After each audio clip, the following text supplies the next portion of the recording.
When did you first hear that there was a little girl stuck in a well? Landsberg heard it. Where and how, I don't know, probably by radio. He said there's a little girl in a well and it's not far, it's in Pasadena or somewhere up in that direction.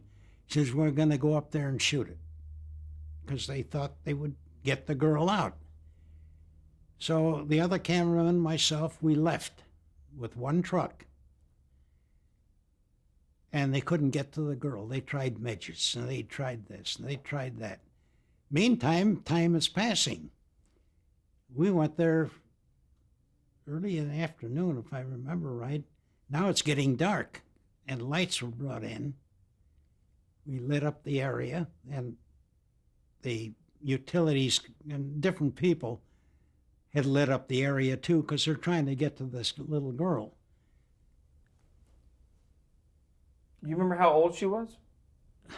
Gosh, I don't know, real young. About 4, does that sound 4 right? or 5 years old, something like that. Mm-hmm. Now it's getting cold. And I was very lucky. Some newsman saw me up there on top of the truck shooting, and I'm shivering.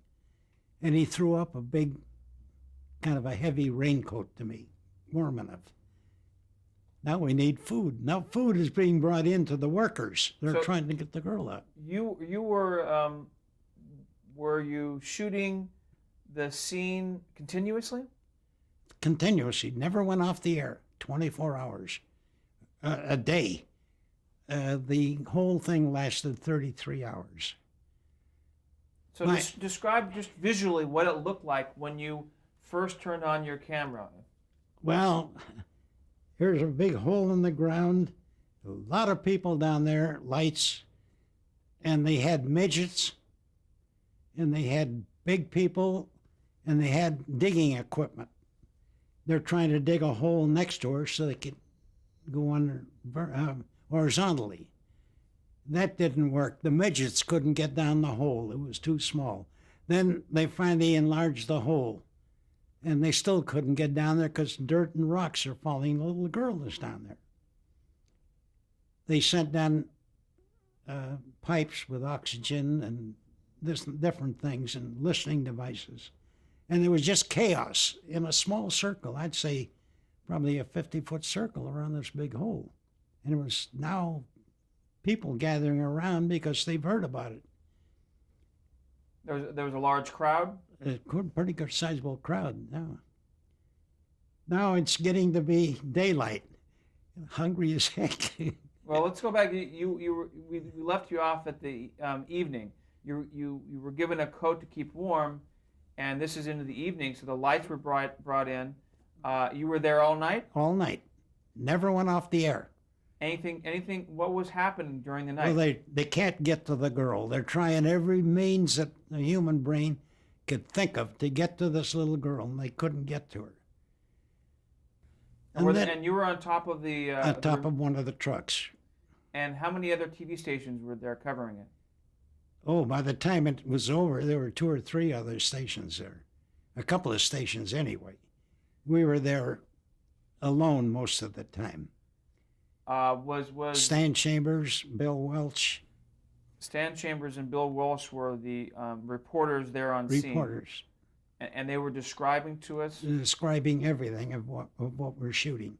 Now, they've got monitors that are being fed by the station and by the cameras, so they can see what we're shooting. The 2 cameras are shooting. They can describe an awful lot of the stuff. I'm sorry, did I ask you who the other cameraman was?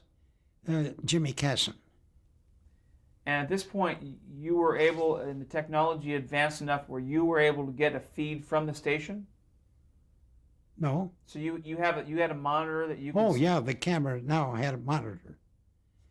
The image orthicon cameras originally were directed or delivered. There was no monitor. You couldn't see. Now, to see what you're shooting, you had a bullseye, that you use on a gun. You set it on a camera, and you set it with the director. I'm shooting this in this lens. Tell me when I have such and such in the bullseye. And you use that bullseye all the time. And then we finally got monitors, which clamped into the top of the camera, and you got rid of. I got one of the bullseyes here in the box somewhere. I kept it. I never got rid of it. And then we could see what we were shooting. So you were there all night without eating? No food. By morning, I said, "Can somebody throw me up a sandwich?" There was food all over down below. And I don't know who it was, they threw me up a box of imitation banana ice cream on a stick. That stuff tasted terrible. I took one bite and I threw the box over the truck and threw it away. But that's all we had. Now the station had called about 8 or 10 hours after there. Shall we send some relief up to you guys? Now Landsberg was there, directing it. And he says, "Hell no, we started it and we're going to stay here until it ends." So Landsberg was directing on site? Yeah. So is Landsberg directing you two guys doing the cameras, and then Stan Chambers, Bill Welsh with the reporting? Reporting. Well, we stayed there, and 33 hours later, they finally brought the girl up, of course, deceased, and that was the end. What was the atmosphere? I mean, as the crowds appeared, were people talking? Was there an excitement? Was there an anticipation? If there was, it was low key. I couldn't hear anything because I got a headset on, listening to Landsberg and his direction. I do know this, we heard afterwards. There was a big piece in the Times written up about TV, cameras being there. I still have the article in a box in a cabinet in the back shed.